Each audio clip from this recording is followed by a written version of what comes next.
Episode की शुरुआत में न्यूज चल रही होती है जहां से हमें पता लगता है लाइब्रेरी में जो आग लगी थी उसकी वजह से 5 लोगों की मौत हो चुकी है और 34 लोग घायल हो चुके हैं।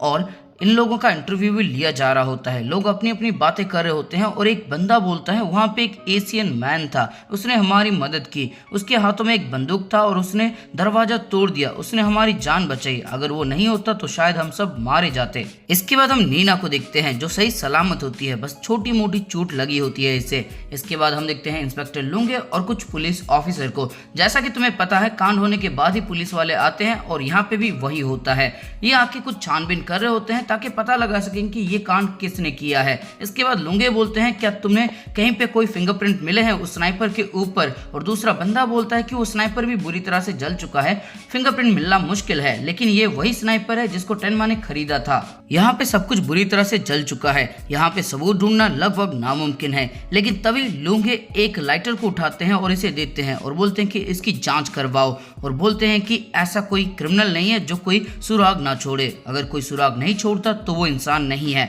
इसके बाद ये बंदा बोलता है लेकिन अगर कोई ऐसा कर पाया तो, और लुंगे बोलते हैं तो वो एक डीमन होगा, और डीमन दुनिया में नहीं होते, ऐसा कोई भी क्रिमिनल नहीं है जिसे अरेस्ट नहीं किया जा सकता। इसके बाद लुंगे बोलते हैं क्या हम शूबर्ट से बातचीत कर सकते हैं, और तब ये बंदा बोलता है कि वो अभी अस्पताल में है, उन्हें ज़्यादा चोट नहीं लगी है लेकिन वो एक शॉक में है, उनका डॉक्टर नहीं मानेगा। इसके बाद हम देखते हैं अस्पताल का सीन जहाँ पे ये डॉक्टर को रिक्वेस्ट करते हैं बात करने की, लेकिन डॉक्टर साहब मना कर देते हैं और बोलते हैं चोट ज़्यादा नहीं लगी है लेकिन वो एक शॉक में है, मैं उन्हें तुमसे मिलने नहीं दे सकता। इसके बाद ये देखते हैं काल को और पूछते हैं कि ये कौन है, और इन्हें पता लगता है कि ये शूबर्ट का बेटा है। इसके बाद लुंगे काल के पास जाते हैं और बोलते हैं तुम्हारे पिता के साथ जो हुआ उससे मुझे दुख हुआ, मैं लुंगे हूँ बीके से। इसके बाद काल बोलता है मैं पुलिस को पहले ही सब कुछ बता चुका हूँ लेकिन कोई है जिसे मैं ढूंढना चाहता हूँ, लेकिन तभी लुंगे टेनमा की फोटो दिखाते हैं। इसके बाद काल पूछता है कि ये कौन है, और लुंगे बोलते हैं ये वो इंसान है जो तुम्हारे पापा को मारना चाहता था, क्या तुम इसे नहीं जानते, और तब काल बोलता है कि नहीं मैं इसे नहीं जानता लेकिन शायद जोहान को पता हो, और तब लुंगे बोलते हैं जोहान, और इसके बाद काल बोलता है हाँ मैं यही तो कहना चाहता हूँ, जोहान गायब हो चुका है, उसे ढूंढो, वो मेरे पापा के साथ डोनेशन सेरेमनी में था लेकिन उसके बाद से मैं उसे ढूंढ नहीं पा रहा हूँ, जोहान लीवर्ट को प्लीज ढूंढिए।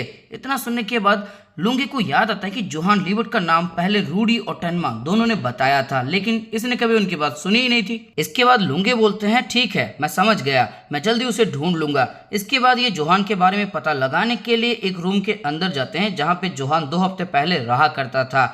ये इन्फॉर्मेशन निकालना चाहते हैं, टाइपिंग करना चाहते हैं, लेकिन तभी ये देखते हैं कि ये रूम पूरी तरह से खाली होता है जिस वजह से इनको घंटा कोई इन्फॉर्मेशन नहीं मिलता। इसके बाद लुंगे का साथी बोलता है हमने स्कूल के रजिस्टर में चेक किया, उस नाम का कोई भी स्टूडेंट नहीं है, वो एक फेक स्टूडेंट था, हमने उसके पेरेंट के बारे में पता करने की कोशिश की लेकिन वो यहाँ से जा चुके हैं, उनके पड़ोसियों को भी उनके बारे में कुछ भी नहीं पता है, क्या इस रूम के अंदर फिंगरप्रिंट की जाँच करवाएं, और तब लुंगे बोलते हैं नहीं कुछ भी नहीं निकलने वाला, यहाँ पे कोई भी डाटा अवेलेबल नहीं है, पहली बार के लिए मैं देख रहा हूँ यहाँ पे कोई भी डाटा अवेलेबल नहीं है, पहली बार के लिए मैं एक ऐसा रूम देख रहा हूँ जिसके अंदर इंसान रहने का कोई भी सबूत नहीं है। इसके बाद लुंगे बोलते हैं मैं जोहान हूँ, मैं जोहान लीवर्ट हूँ, कौन हूँ मैं यहाँ पे रहा करता था लेकिन मैं दुनिया में हूँ ही नहीं, कौन हूँ मैं, क्या मैं एक डीमन हूँ। इसके बाद लुंगे हंसने लगते हैं और बोलते हैं मजा आएगा। इसके बाद हम लोट्टे को देखते हैं जो नीना से मिलने के लिए गई होती है और बोलती है मैं बहुत ज़्यादा घबरा गई थी, एक के बाद एक सब लोग बाहर आ गए लेकिन तुम नहीं आई थी, तुम तो सच में बहुत ज़्यादा कमाल की हो, इतना चोट लगने के बाद भी तुम अकेले बाहर निकल आई, फायर फाइटर भी तुम्हें देख के हैरान हो गए। इसके बाद नीना बोलती है नहीं मैं अकेले बाहर निकल के नहीं आई, मेरी जान बचाई थी किसी ने, क्या तुमने किसी जापानीज डॉक्टर को आसपास के किसी अस्पताल में देखा है, और लोटे बोलती है नहीं बहुत सारे जापानीज लोग हैं लेकिन वो सब बिजनेसमैन हैं। इसके बाद नीना बोलती है नहीं ऐसा नहीं हो सकता, मैं तो बहुत बड़े कपड़े के अंदर फंस गई थी, उसने मेरी जान बचाई। इसके बाद ये एक फ्लैशबैक में जाती है जहाँ पे हम देखते हैं टेनमा ने नीना की जान बचा ली होती है। इसके बाद नीना बोलती है वो इंसान जरूर वहाँ पे था, आग लगने से पहले वो वहाँ पे था। इसके बाद लुंगे शूबर्ट के पास जाते हैं और बोलते हैं आग लगने से पहले आपने सबको बाहर जाने के लिए कहा था, आपने ऐसा क्यों किया, क्या आपको इसके बारे में कुछ पता है मिस्टर शूबर्ट बताइए। लेकिन शूबर्ट कुछ भी नहीं बोलते और काल बोलते हैं बस करो अब यहाँ से तुम जा सकते हो। लेकिन लुंगे टेनमा की फोटो दिखाते हैं और बोलते हैं क्या आप इसे जानते हो, ये आपको मारने की कोशिश कर रहा था लेकिन लोगों के हिसाब से ये लोगों की जान बचा रहा था, क्या आपको इसके बारे में कुछ भी पता है? लेकिन शूबर्ट फिर भी कुछ भी नहीं बोलते। इसके बाद कार्ल बोलता है कि बस करो, अब यहाँ से तुम जा सकते हो। इसके बाद लुंगे बोलते हैं अगर इन्हें कुछ पता लगे तो हमें कांटेक्ट करना, और वो आगे बढ़ने लगते हैं। और फिर से लुंगे बोलते हैं एक और बात, तुम्हारा सेक्रेटरी जोहान लीवर्ट वो कहाँ पे है, क्या तुम्हें पता है?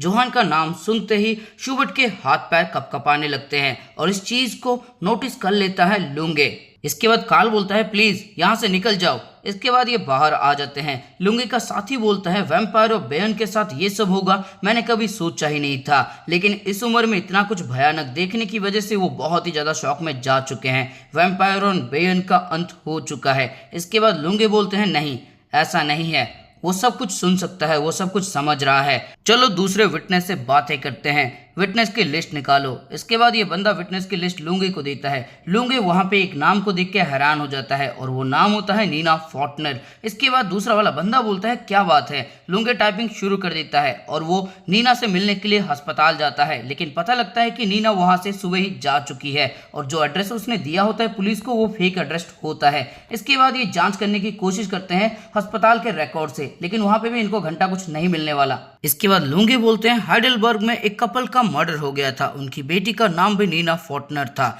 लेकिन वो अब कहाँ पे है इसके बारे में किसी को नहीं पता। इसके बाद हम देखते हैं नीना को जो अपनी पूरी कहानी बताती है डॉक्टर रिचवेन को, और रिचवेन बोलते हैं कि ये स्टोरी उन्होंने पहले ही सुन रखी है टेनमा से। जब मैं सीरियल केस के सिलसिले में काम कर रहा था तब मेरी मुलाकात टेनमा से हुई थी और मुझे लगा था कि वो लाइब्रेरी के अंदर जोहान को मारने की कोशिश करेगा, इसीलिए मैं वहां पे गया था टेनमा को रोकने के लिए। वैसे वहां पे बहुत बड़ी आग लगी थी, मुझे नहीं पता जोहान और टेनमा इन दोनों में से कौन वहां पे था और कौन नहीं था, लेकिन नीना तुम्हें जोहान का पीछा करना बंद करना होगा। तुम मेरी बातें समझ रही हो ना, वो बहुत खतरनाक इंसान है, तुम्हारे लिए खतरा हो सकता है, हमें उसके साथ ध्यान से लड़ना होगा, एक ना एक दिन सच्चाई का पता लग जाएगा, उसके बारे में मत घबराओ। वैसे नीना तुम बहुत थक चुकी होगी, जाके थोड़ा आराम कर लो। इसके बाद नीना बोलती है टेनमा वहां पे था, वो लाइब्रेरी में था। इसके बाद सीन शिफ्ट होता है, नीना एक जगह पे बाहर मायूस होकर बैठी होती है, तभी वहां पे डीटर आ जाता है जिसके हाथों में खाना होता है। डीटर बोलता है तुम्हें कुछ खा लेना चाहिए और इसको खाना दे देता है।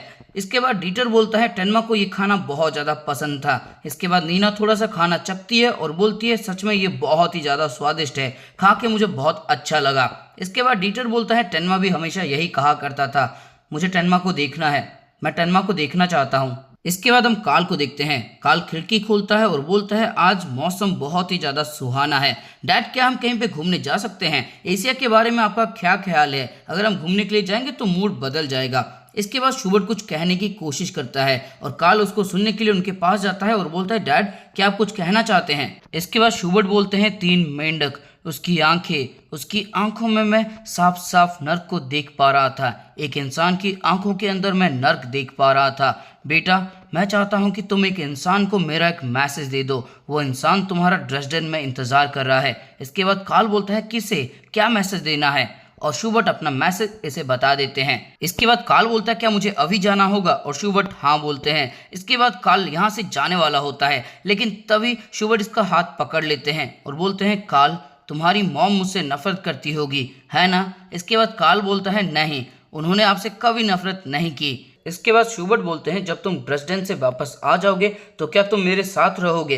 कार्ल रोने लगता है और हाँ बोलता है। इसके बाद हम देखते हैं नीना को। नीना से पूछताछ कर रहे होते हैं डॉक्टर रूडी। नीना बोलती है मैं डरी हुई हूँ, मुझे नहीं पता लेकिन मुझे बहुत ज़्यादा डर लग रहा है। इसके बाद रूडी बोलते हैं याद करने की कोशिश करो, धीरे धीरे याद करने की कोशिश करो। और नीना बोलती है परियों का शहर, परियों का शहर।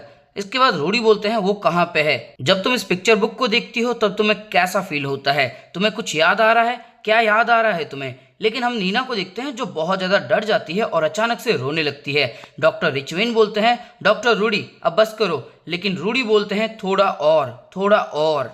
इसके बाद नीना रोते हुए बोलती है 3 मेंढक, और इसके बाद रूडी बोलते हैं इसका क्या मतलब है? नीना बोलती है एक पिक्चर। इसके बाद रूडी बोलते हैं अच्छा इसके अंदर एक पिक्चर है जिसको देख के जोहान बेहोश हो गया था। और तब लोटे बोलती है मैंने इस पिक्चर बुक को बहुत ही अच्छी तरीके से देखा है, इसमें 3 क्या एक भी मेंढक कहीं पे भी नहीं है। इसके बाद रूडी बोलते हैं तुमने कहाँ पे देखा, लेकिन नीना बहुत ज्यादा घबरा जाती है और रोने लगती है। डॉक्टर रिचवेन बोलते हैं बस करो, आज के लिए बस इतना ही। इसके बाद ये सब जाते हैं डिनर करने के लिए, जहाँ पे डीटर बड़े ही मजे से खाना खा रहा होता है, लेकिन नीना ठीक से खा नहीं रही होती। इसके बाद रूडी बोलते हैं इंस्पेक्टर लुंगी के ऊपर भरोसा करके मैंने गलती कर दी। डॉक्टर रिचवेन बोलते हैं हमें प्लान को बदलना होगा। रूडी बोलते हैं अगली बार जब भी हमें कोई प्रूफ मिलेगा तो हम सीधा पुलिस के सुपीरियर से बातें करेंगे, लेकिन फिलहाल के लिए हमें ज़्यादा से ज़्यादा इन्फॉर्मेशन कलेक्ट करना होगा। इसके बाद नीना बोलती है इसमें कितना वक्त लगेगा। रूडी बोलते हैं जोहान के बारे में हमें ज़्यादा कुछ नहीं पता है, लेकिन वो शुबर्ट का सेक्रेटरी था, शायद शुबर्ट को इसके बारे में कुछ पता हो, लेकिन फिलहाल के लिए वो किसी से भी मिलना नहीं चाहते। शुबर्ट के बेटे काल के बारे में तुम्हारा क्या ख्याल है? और तब लोटे बोलती है पता नहीं, लेकिन वो 2 दिन से गायब है। इसके बाद रिचवेन बोलते हैं कुछ लोगों ने विटनेस दिया है कि उनकी मदद एक एसिड ने की थी। इसके बाद रूडी बोलते हैं लेकिन अगर टेनमा का फिंगरप्रिंट स्नाइपर के ऊपर मिल जाता है तो ये सब बेकार हो जाएगा, हम उसे बचा नहीं पाएंगे। इसके बाद नीना बोलती है हमारे पास वक्त नहीं है, जब तक सच्चाई का पता लगेगा तब तक टेनमा को पुलिस मार चुके होंगे।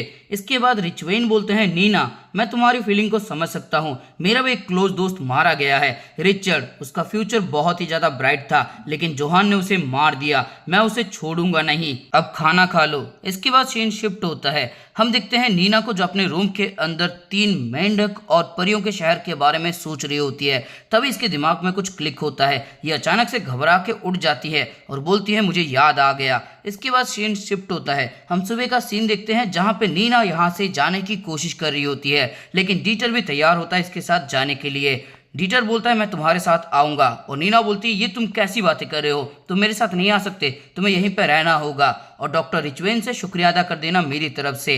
इसके बाद नीना आगे बढ़ने लगती है, लेकिन डीटर भी उसको फॉलो करने लगता है। नीना बोलती है डीटर मेरे साथ तुम नहीं आ सकते, और तब डीटर बोलता है कि मैं आऊँगा, मुझे टेनमा को देखना है, मुझे देखना है टेनमा को। इसके बाद डीटर और नीना आगे बढ़ जाते हैं। इसके बाद सीन शिफ्ट होता है, हम देखते हैं ड्रेस्डन शहर को, जहाँ पे पहले से ही पहुंच चुका होता है काल लगातार 3 दिनों से यहाँ पे आ रहा है ताकि अपने डैड का मैसेज दे सके उस बंदे को, लेकिन वो बंदा कभी आता ही नहीं है। इसके बाद काल बोलता है ये सब बेकार है, डैड मुझे माफ़ करना, लेकिन शायद मैं आपका मैसेज नहीं दे पाऊंगा। इसके बाद काल लौटने लगता है, लेकिन तभी हम देखते हैं टेनमा काल को क्रॉस करके जाते हैं और बोलते हैं काल मुड़ के देखता है। टेनमा बोलते हैं तुम काल हो ना, है ना? इसके बाद काल बोलता है तुम तो, और तब टेनमा बोलते हैं तुम्हें पुलिस ने बताया होगा कि मैं तुम्हारे डैड को मारना चाहता हूँ, और काल हाँ बोलता है। इसके बाद टेनमा बोलते हैं मैं 3 दिन से बिल्डिंग के ऊपर से तुम्हारे ऊपर नजर रख रहा हूँ, पुलिस तुम्हारा पीछा नहीं कर रही है, अब तुम मैसेज दे सकते हो। इसके बाद ये एक फ्लैशबैक में जाता है जहाँ पे हम देखते हैं टेनमा मदद कर रहा होता है शुबर्ट की, और वो उनकी जान बचाने की कोशिश कर रहा होता है, लेकिन शुबर्ट बोलते हैं पुलिस यहाँ पे आती होगी, यहाँ से चले जाओ। टेनमा बोलते हैं लेकिन, और तब शुबर्ट बोलते हैं ड्रेस्डन में मेरा बेटा स्टेशन के पास तुम्हें एक जरूरी मैसेज देगा। इसके बाद हम रियल टाइम में आते हैं, टेनमा बोलते हैं जल्दी मैसेज दो, और काल इनको एक छोटी सी चिट्ठी दे देता है जिसके ऊपर सेडॉक ब्रिज 3 फ्रॉग ऐसा कुछ लिखा होता है। इसके बाद काल बोलते हैं डैड ने मुझे एक और मैसेज देने के लिए कहा था, उन्होंने कहा था जिस मॉन्स्टर का तुम पीछा कर रहे हो अगर वो जुड़वे हैं तो उनकी मम्मी प्राग में अभी भी जिंदा है। इतना सुनने के बाद टेनमा बहुत ही ज्यादा हैरान हो जाते हैं। और दोस्तों इसी के साथ ये एपिसोड हो जाता है खत्म।